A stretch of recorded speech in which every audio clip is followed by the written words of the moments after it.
அப்போ கரெக்டாக வந்து சென்ட்ரல், ப்ராப்பர் சென்ட்ரல் தான். வார வாரம் வந்துட்டு கோவிலுக்கு வர்றது வழக்கம். முருகன் கோவிலுக்கு, இங்கே இருக்கக்கூடிய கந்தகோட்டம் முருகன் கோவில். ஸோ வாரத்தில் எப்போ நேரம் கிடைக்குதோ அப்பெல்லாம் கம்பல்சரி வந்துடுவோம் நானும் பாப்பாவும். அதே மாதிரி இன்னைக்கு நேரம் கிடைச்சதுனால இன்னைக்கு வந்துட்டோம்.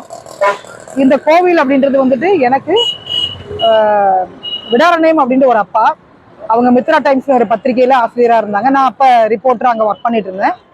அந்த நேரத்தில் வந்து கிட்டத்தட்ட நான் சொல்றது 10 வருடங்களுக்கு முன்னாடி இருக்கும்னு நினைக்கிறேன். அப்போ வந்து அவங்க சொன்னாங்க, ஏமா ரொம்ப கஷ்டப்பட்டுட்டு இருக்க, ஏமா இப்படி இருக்க வாழ்க்கையில, நான் சொல்றேன், நீ முருகன் கோயில் போயிட்டு வா, உனக்கு எல்லாமே சரியாகும், நீ நல்லா வருவேன் அப்படின்னாங்க. ஸோ அவங்க சொன்னாங்க அப்படின்ற ஒரு காரணத்தினால 8-9 வருடங்களுக்கு முன்னாடி இந்த கந்தகோட்டம் முருகன் கோவிலுக்கு நான் வந்தேன். தொடர்ச்சியாக வார வாரம் இது வரைக்கும் நான் வந்துட்டு தான் இருக்கிறேன். ஸோ இந்த அப்பாவுடைய வாக்கோ இல்லை முருகனுடைய ஆசீர்வாதமோ இன்னைக்கு உண்மையிலே நான் நல்லா தான் இருக்கேன். எனக்கு எந்த ஒரு குறையும் இல்லை. முன்னாடி இருந்த நிலை அப்படின்றது எனக்கு மாறி இருக்குது.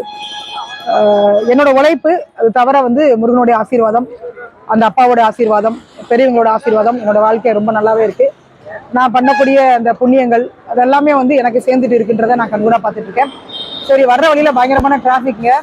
ஒரு காஃபி ஒன்று குடிச்சிடலாம், காஃபியில் டீ குடிச்சிடலாம் அப்படின்னு சொல்லிட்டு இங்கே டீ ஒன்று குடிக்கிறதுக்காக வந்தோம்.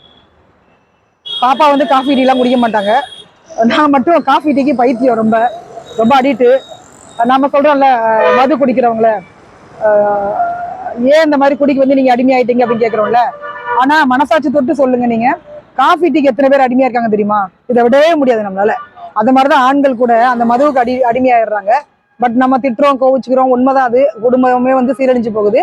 பட் அதே மாதிரி தான் காஃபி டீயும் வந்து உடம்பு கேடுதான். இருந்தாலும் நம்மளால விட முடியல. உங்களுக்கு நேரம் கிடைச்சது அப்படின்னா வாங்க காஃபி சாப்பிடலாம்.